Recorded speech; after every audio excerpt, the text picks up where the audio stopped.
अहमदाबाद में हुए plane crash हादसे से पूरा देश इस वक्त शोक में है। इस हादसे ने सभी को झकझोर करके रख दिया है और हादसे में 265 लोगों की जान चली गई। देखिए, प्लेन हादसे का मंजर इतना ज्यादा खौफनाक था, जिसने भी देखा उसकी रूह कांप गई है। जिन्होंने अपनों को खोया, उनके परिवार में मातम छाया हुआ है और अपनों को खोने वाले लोग अस्पताल में अपनों को ढूंढते दिख रहे हैं। अपनों की पहचान के लिए डीएनए सैंपल लिए जा रहे हैं और इस हादसे के कारणों की जांच चल रही है। तो वहीं देखिए कि गुजरात एटीएस ने विमान के मलबे से फ्लाइट का डिजिटल वीडियो रिकॉर्डर यानी कि डीवीआर बरामद कर लिया है। एनएसजी भी इस हादसे की जांच कर रही है। हादसे के बाद खुद प्रधानमंत्री मोदी घटनास्थल पर पहुंचे और यहां तक कि पीएम ने घायलों से मुलाकात की और उनका हालचाल जाना। पीएम मोदी ने अहमदाबाद एयरपोर्ट पर अधिकारियों के साथ रिव्यू बैठक भी की।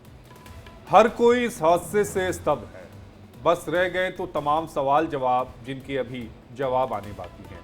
एयर इंडिया के ड्रीम लाइनर को सबसे सुरक्षित विमानों में से एक माना जाता है। ये वही विमान है जो कार्बन फाइबर से बना है, यानी हल्का है और स्मार्ट माना जाता है। लेकिन बोइंग का ये ड्रीम लाइनर डेथ लाइनर बन गया। हालांकि बोइंग के विमानों की हादसों की एक लंबी सूची है। अगर हम सरकारी आंकड़ों की बात करें तो बोइंग के दूसरे विमानों से अब तक 6000 दुर्घटनाएं हो चुकी हैं, जिनमें 9000 से ज्यादा लोगों की मौत हो चुकी है। और बोइंग का ही ये ड्रीम लाइनर, इसको लेकर पहले भी काफी विवाद सामने आ चुके हैं। कभी बैटरी में आग तो कभी बनावट पर लगातार सवाल उठते रहे। तो साल 2012 में एयर इंडिया ने अमेरिका के साउथ कैरोलिना में बोइंग की फैसिलिटी से अपना पहला 787 ड्रीम लाइनर लिया और आज एयर इंडिया के पास 27 बोइंग विमान है। इस हादसे के बाद सबसे बड़ा सवाल यही है कि आखिर सुरक्षा में कहां कमी रह गई। क्या ड्रीम लाइनर की जिन कमियों के बारे में अक्सर बात होती रहती है, वही इस हादसे का कारण रहा है? क्या हादसे की वजह पायलट की लापरवाही थी या कोई और तकनीकी खराबी थी? टेक ऑफ के समय ऐसा क्या हुआ कि चंद सेकंड में विमान जमीन पर क्रैश हो जाता है और कई परिवारों की खुशियां छीन ली और कभी न भरने वाले जख्म दे दिए। किसी की ये पहली उड़ान थी तो कोई नई शुरुआत करने जा रहा था जो हमेशा के लिए खत्म हो गई, तो कई जिंदगी की नई दहलीज पर कदम रखने जा रहा था। कई सारी ऐसी कहानियां हैं, लेकिन टेक्निकल फेलियर क्या सामने आ रहा है, ये एक बहुत बड़ा कारण है क्या? फिलहाल उम्मीद ब्लैक बॉक्स से ही है, जिससे इस हादसे की सटीक वजह पता चल पाएगी। और वहीं देखिए कि अब इसी में हम तीन सवाल जो हर किसी के जहन में है और वही हम अपने इस खास शो के जरिए भी लेकर के आए हैं। वो तीन सवाल कौन कौन से हैं बता देते। पहला सवाल, क्या टेक ऑफ के वक्त कॉन्फ़िगरेशन एरर हादसा है? क्या कंप्लीट पावर लॉस से दोनों इंजन फेल हो गए? और क्या लैंडिंग गियर खुलने से विमान टेक ऑफ नहीं हुआ? ये तीन महत्वपूर्ण सवाल है जिस पर विस्तार से आज चर्चा करेंगे। और वहीं हमारे साथ दो खास मेहमान जो है इसी पर चर्चा करने के लिए जो है वो जुड़ गए हैं। हमारे साथ यहाँ पर विंग कमांडर वैष्णवी टुकेकर हैं, रिटायर्ड एविएशन एक्सपर्ट है, वो जुड़ चुकी हैं। और वहीं डॉक्टर वंदना सिंह है, एविएशन एक्सपर्ट है। आप दोनों का ही बहुत बहुत स्वागत है। सबसे पहले विंग कमांडर और हमारे साथ wing commander Nikita Bhardwaj, retired पूर्व एयर वायुसेना पायलट है, वो भी हमारे साथ जुड़ चुके हैं। बहुत बहुत स्वागत है मैम आपका। सबसे पहले निकिता जी, आप ही का रुख करते हुए, ये बहुत बड़ा फॉल्ट और सबसे बड़ी बात ये निकल करके आ रही है कि जब पहले से यहाँ पर विसल ब्लोअर्स की तरफ से तमाम बातें की जा रही थी, कहा जा रहा था कि फॉल्ट है, उसके बावजूद ध्यान नहीं दिया गया और इसकी चर्चा आए दिन होते रही है। छोटी छोटी गलतियां, अब ये बड़ा हादसा हो गया है। किरण जी, आप कह रहे हैं कि बोइंग में पिछले एक डेकेड में बहुत सारे टेक्निकल फॉल्ट्स अलग अलग, जैसे लिथियम बैटरी की बात हो गई थी। एक बार इनका 777 का इन्होंने टेस्ट इंजन के टाइम पे उन्होंने अपने इसको टेस्टिंग को रद्द किया गया था बिकॉज कोई थ्रस्ट लॉस माना गया था। देन एक डोर नॉब उड़ गया था। तो पिछले 10 डेकेड में, मतलब पिछले एक डेकेड में काफ़ी सारी ऐसी इश्यूज हुई हैं। तो जो as ministry of civil aviation and as a regulatory governing body थी, हमें इनके क्वालिटी स्टैंडर्ड्स को थोड़ा और स्ट्रिक्ट करना चाहिए था। इनके ऊपर regulations Boeing as a manufacturer पे लगाने चाहिए थे। एयर इंडिया जिन्होंने बोइंग को ख़रीदा है, उन्हें अपने परचेज़ के टाइम पे थोड़े जो चेक लिस्ट थी वो थोड़ी और बड़ी करनी चाहिए थी। एंड आई थिंक ये तो रेगुलेटरी बॉडीज़ को ही अभी इतने सारे हादसे हो जाने के बाद अपनी they have to streamline their checklist in which we have to accept the aircraft and to see how good they are for civil aviation. हमारे साथ विंग कमांडर वैष्णवी जी भी हैं। वैष्णवी जी, अभी हमें डीवीआर बरामद हो गया है। डीवीआर के जरिए कई सारी जो चीजें हैं वो निकलकर सामने आएगी, लेकिन ब्लैक बॉक्स का भी बरामद होना बेहद जरूरी है। जरा आप ये बताइएगा कि ब्लैक बॉक्स में जो सीवीआर और एफडीआर होता है वो डीवीआर से कैसे अलग होता है और इससे हमें क्या जानकारियां जो है वो मिलेंगी। जो ब्लैक बॉक्स में सीवीआर होता है वो कॉकपिट वीडियो रिकॉर्डर होता है या फ्लाइट रिकॉर्डर होता है, जिससे आप हमें ये पता चलेगा वॉइस रिकॉर्डर और फ्लाइट रिकॉर्डर से कि वहाँ पे क्या जो डिजिटल डेटा है उसमें क्या क्या रिकॉर्ड हुआ है, फ्लाइट की क्या हाइट थी या जो भी पैरामीटर्स थे, इक्विपमेंट कहाँ कहाँ पे सही जा रहे थे नहीं जा रहे थे, कोई तकनीकी उसमें प्रॉब्लम थी या नहीं थी, ये सब हमें ब्लैक बॉक्स से पता चलेगा। फ्लाइट में कि क्या एयरक्राफ्ट उतनी हाइट गेन कर पाया या अंडर कैरेज उसका रिट्रैक्ट ही नहीं हो पाया या फ्लैप्स जो सही जगह पे होने चाहिए थे वहाँ नहीं हुए, ये सब हमें फ्लाइट डेटा रिकॉर्डर और कॉकपिट वॉइस रिकॉर्डर, ये जो दो चीजें हैं जो हमें ब्लैक बॉक्स में है वो वहां से मिल पाएंगी। वैष्णवी जी, अगर आसान सी भाषा में हम दर्शकों को बताएं तो सीवीआर के जरिए पायलट और को पायलट के बीच में क्या बातें हुई थी ये जानकारी हमें मिल जाएगी। और दूसरा जिसका हम जिक्र कर रहे थे एफडीआर, क्या विमान में कोई टेक्निकल दिक्कत थी, विमान कितनी ऊंचाई पर था, इसके अलावा गति, दिशा, ये सारी जानकारी हमें मिल जाएगी। जी बिल्कुल। और ये बताइएगा कि जो अभी हमें इस पूरे अगर घटना की हम बात करें तो जो जांच होगी वो जांच कैसे आगे बढ़ेगी? जी, सबसे पहले तो उनमें एक एक करके ये जो टेक्निकल चीजें हैं, ये जो प्रूफ्स है बेसिकली ब्लैक बॉक्स है या एफडीआर है, सीवीआर है, इसमें से चीजें धीरे धीरे करके बाहर आएंगी। बाकी एयरक्राफ्ट से पहले जो भी उनके डॉक्यूमेंटेशन होते हैं, इससे पहले का भी जो लेग था उस डॉक्यूमेंटेशन में क्या क्या चीजें दर्ज हुई थी, कि अगर कोई फेलियर था या कोई भी ऐसी डिफिकल्टी पायलट ने फेस की हो एयरक्राफ्ट की इक्विपमेंट से रिलेटेड, क्या वो दर्ज हुई थी, डॉक्यूमेंट हुई थी।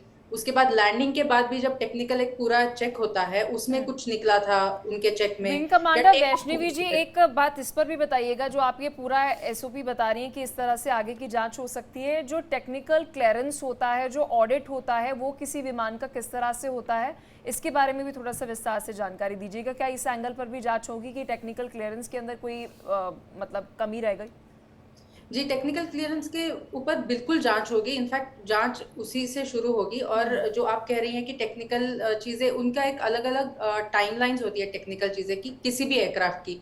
एक मतलब एयरक्राफ्ट जब स्टार्ट होता है उससे पहले, अगर जैसे फ्लाइट अब प्लान्ड है तो तब उनका एक टेक्निकल चेक होता है। जब पायलट टेक ओवर करता है, जब वो एयरक्राफ्ट में जाने वाला होता है तो पहले एक्सटर्नली टेक्निकली चेक करता है, फिर अंदर बैठ के हर इंजन का इंटरनल अलग अलग चेक होता है।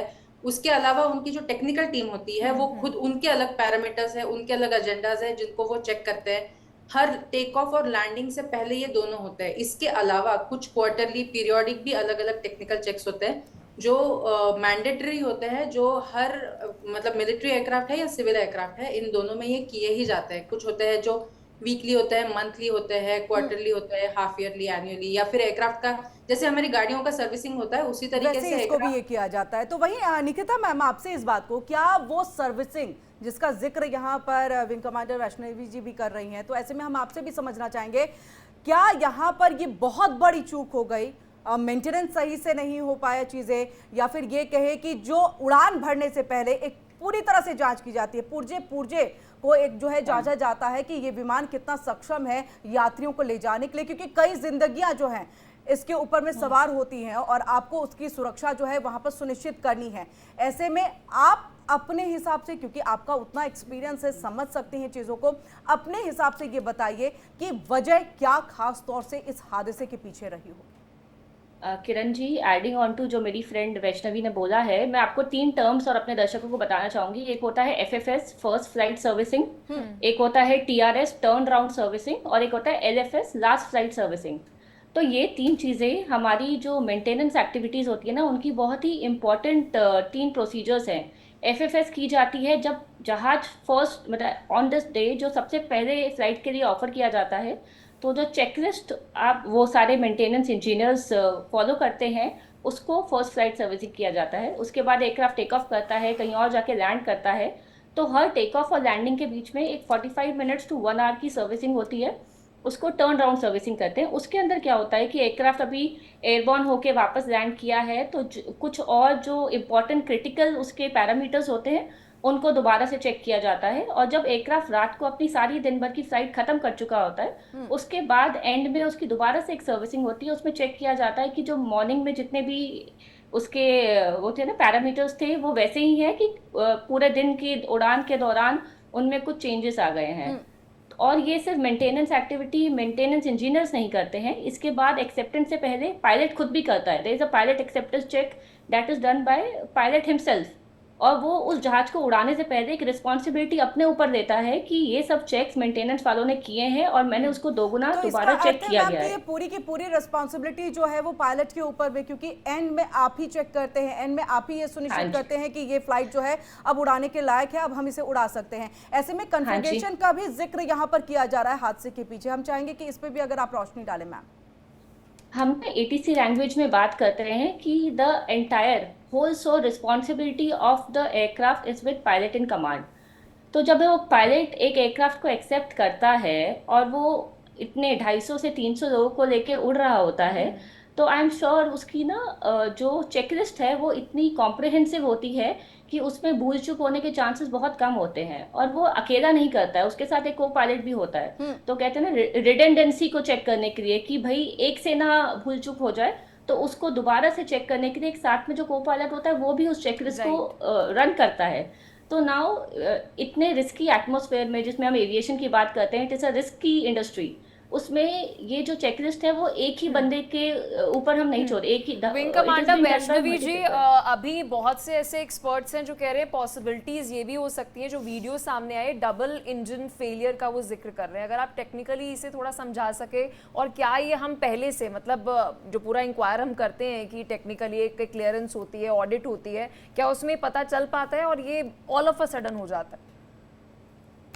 जी, दोनों इंजन जो आप कह रही हैं, काफी सारे रिपोर्ट्स आ रहे हैं कि दोनों इंजन शायद फेल हुए हो। बोइंग जो एयरक्राफ्ट है उसमें दोनों engine at a time fail होना थोड़ा सा मुश्किल है, लेकिन अभी किसी भी चीज के लिए हम कंफर्म होके नहीं कह सकते जब तक रिकॉर्डिंग्स है जो बाहर नहीं आती। तो या तो ये हो सकता है कि एट अ टाइम दोनों इंजन नहीं फेल हुए होंगे, और मतलब बहुत ही रेयर है एक्चुअली दोनों इंजन का एट अ टाइम फेल होना। और ये मतलब पहले पता चल सकता है या नहीं। बेसिकली इन एयरक्राफ्ट में ऐसी व्यवस्था होती है जिसमें अगर इंजन का कोई भी पैरामीटर जो होना चाहिए उतना नहीं है, तो वो इमीडिएटली अलार्म दे देते हैं, वो बता देते हैं आपको कि कुछ गड़बड़ या कुछ टेक्निकल फॉल्ट है इंजन में। और इसमें अगर आप देखेंगे तो फ्लाइट के टेक ऑफ के बाद और एक्चुअल जो क्रैश हुआ है उसमें हार्डली कोई टाइम है। तो अगर इंजन ने या एयरक्राफ्ट ने अगर कोई ऐसा अलार्म दिया भी हो, तो पायलट को उसके ऊपर एक्ट करने का कोई समय ही नहीं था बिल्कुल। मतलब with in few minutes aircraft का क्रैश हो गया है। तो दोनों इंजन एक सवाल यहाँ पर, जिस तरह से आप अभी ये बता रही हैं कि हम जब गाड़ी चलाते हैं, कार चलाते हैं, तो हम देखते हैं कि ऑन करते के साथ कई सारे उसमें सिग्नल्स आते हैं, इंजन ऑयल अगर खत्म है, अगर किसी तरह से कोई हीटिंग का चीज़ें हो रही हैं, तो ये तमाम चीज़ें जो है हमें बताती है गाड़ी को चलाते वक्त भी, या शुरुआती दौर में ही हमें इस चीज़ को लेकर के जानकारी मिल जाती है कि आप इन चीज़ों को जो है, साइन को जो है ध्यान रखें। ऐसा क्या फ्लाइट के अंदर में नहीं होता है, या फिर उड़ने के बाद ही, यानी टेक ऑफ के बाद ही ये पता चलता है कि ये कमियां रह गई, या इस तरह के कोई सिग्नल्स आ रहे हैं? बिल्कुल बिल्कुल, ये हमेशा ये सब कुछ आता है फ्लाइट से पहले भी। और अगर इसमें से बिल्कुल छोटी से छोटी भी चीज जो वैसे सिग्निफिकेंटली शायद फ्लाइट को अफेक्ट भी ना भी कर रही हो, और अगर वार्निंग देती है, तो फ्लाइट को होल्ड किया जाता है। वो फ्लाइट एयरवर्दी नहीं होती है, वो एयरबॉर्न ही नहीं होगी। तो इग्नोरेंस है मैम यहाँ पर? जी, बहुत बड़ी लापरवाही, इग्नोरेंस है? नहीं, मुझे नहीं लगता कि इतना बड़ा लापरवाही होगी। जैसे अभी विंग कमांडर निकिता ने भी कहा कि सिर्फ एक इंसान के ऊपर नहीं है, ये बार बार अलग अलग टीम्स, अलग अलग लोग इनको चेक करते हैं। और अगर इसमें कोई भी तकनीकी फॉल्ट होता, तो आई एम वेरी श्योर कि वो पायलट उसको एयरक्राफ्ट को फ्लाईवर्दी नहीं डिक्लेयर करता, वो फ्लाइट को नहीं ले जा सकता, क्योंकि हर पायलट को पता होता है कि उसके साथ इतने लोगों की जिम्मेदारी है उनके ऊपर। तो टेक्निकल मतलब जानबूझ के कोई गलती हुई हो, ऐसा मुझे नहीं लगता। निकिता जी, एक सवाल ये भी उठता है कि लोग कह रहे हैं कि जांच होनी चाहिए, कि असली जो वजह है वो निकलकर सामने आनी चाहिए। जो अंतर्राष्ट्रीय जांच के पैमाने हैं, उस जांच के पैमाने में कितना समय लग जाता है इस तरह की दुर्घटना की जांच करने में, क्योंकि अलग अलग इसमें विंग्स हैं जो जांच करेंगी और सबको एक कंपाइल जो अपना रिपोर्ट होगी, जांच रिपोर्ट होगी, वो सबमिट करनी होगी, तो कितना समय लग जाता होगा निकिता जी?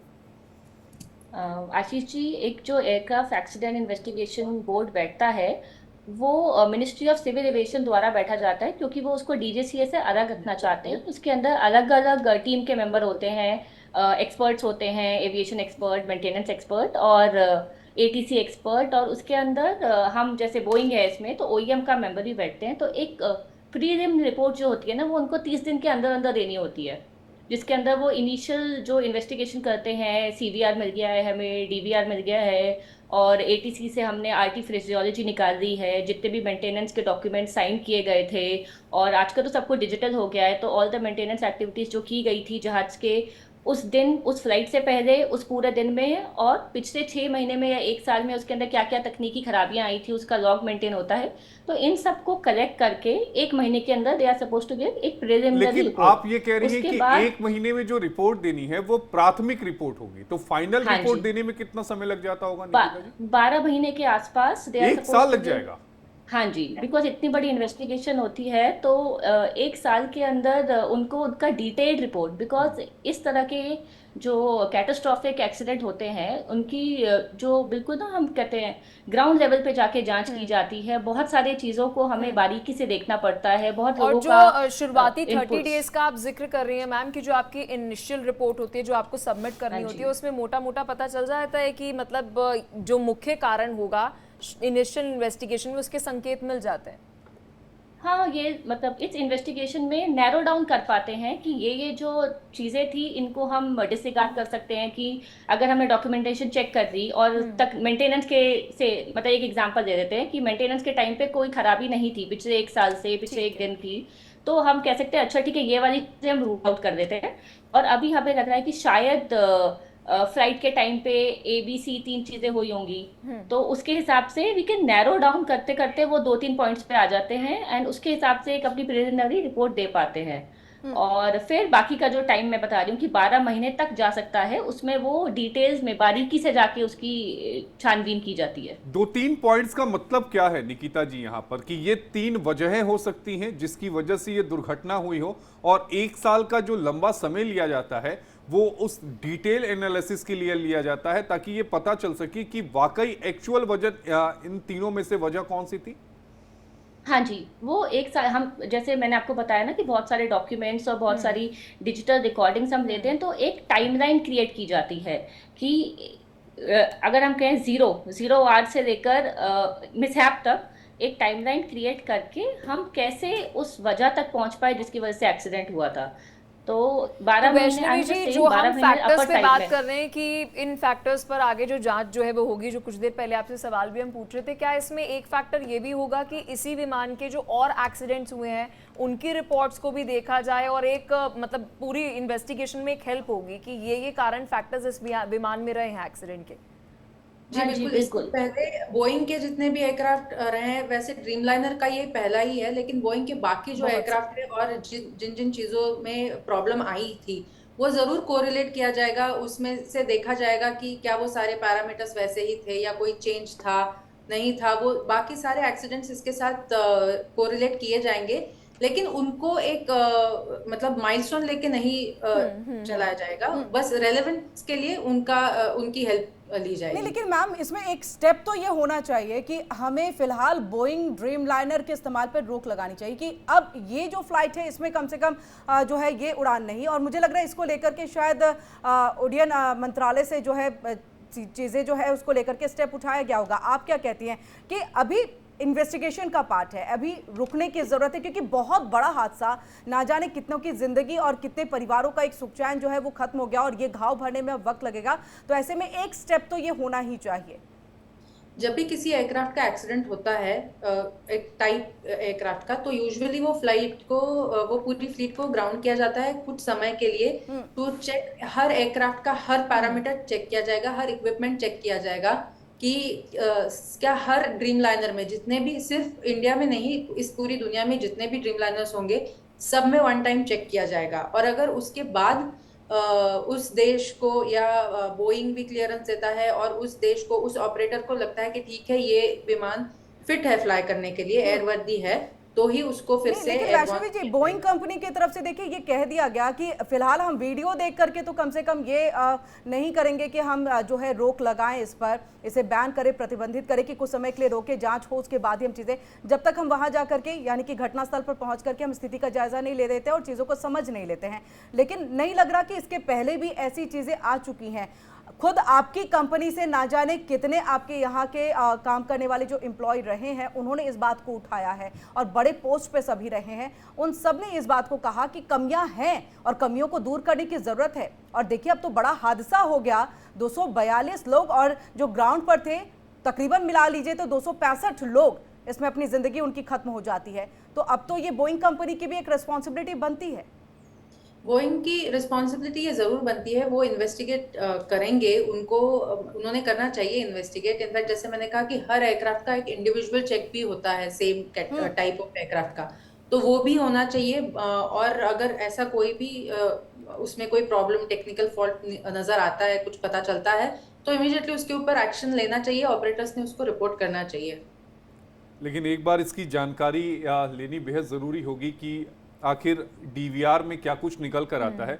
लेकिन यहाँ पर सवाल इसलिए भी उठ रहा है क्योंकि इससे पहले जो विवाद रहे हैं, चाहे लिथियम बैटरी का मामला हो जो जापान में 2013 में आया था, फिर चाहे बॉडी पार्ट्स का मामला हो जो 2020 और 2022 के बीच में आया था, उसमें भी रोक लगाई गई थी। जापान वाले मामले में 3 महीने के लिए और यहाँ तकरीबन 1 साल के लिए बोइंग ड्रीम लाइनर पर रोक लगाई गई थी। चूंकि अभी ये शुरुआती जो जांच चल रही है, तो क्या आने वाले समय में मान के चले कि अगर कोई भी इफ बट अगर मिलता है तो बोइंग पर रोक लगेगी कुछ समय के लिए जब तक वो ठीक नहीं होता? निकिता जी, ये सवाल आपसे है। हाँ जी, जैसे हम पिछले सवाल में ही बात कर रहे थे, जैसे वो लाइन एयर का क्रैश और इथियोपियन एयरलाइंस का क्रैश हुआ था 2018-19 में, उसमें एक सॉफ्टवेयर फॉल्ट मिला था और उसकी वजह से बोइंग को 20 महीने के लिए ग्राउंड किया गया था। और माय फ्रेंड वैष्णवी, उन्होंने जब बताया कि जब भी किसी एयरक्राफ्ट में कोई सॉफ्टवेयर या टेक्निकल एरर आता है जो बाकी एयरक्राफ्ट में भी आ सकता है, और जब तक वो वाली क्या कहते हैं उस पॉइंट को हम रूल आउट नहीं कर देते, तब तक के लिए हमें करना चाहिए क्वालिटी कंट्रोल के लिए that fleet should be grounded, so that हमें ये रियलाइज हो जाए कि वो सिर्फ एक इंडिविजुअल एयरक्राफ्ट का प्रॉब्लम नहीं था और बाकी की जो फ्लीट है वो भी इस प्रॉब्लम से नहीं गुजर रही है। तो ये क्वालिटी चेक होना चाहिए, एंड स्पेसिफिकली सिविल एयरलाइन में, क्योंकि ये बहुत सारी जानों का सवाल है इसके अंदर। तो इस क्वालिटी कंट्रोल के बिना इन्वेस्टिगेशन के दौरान ये क्वालिटी कंट्रोल भी साथ साथ होना ही चाहिए। जी बिल्कुल, बहुत बहुत शुक्रिया निकिता जी और वैष्णवी जी हमारे साथ यहाँ पर जुड़ने के लिए, 3 का सवाल में ये तमाम पॉइंट्स यहाँ पर रखने के लिए। और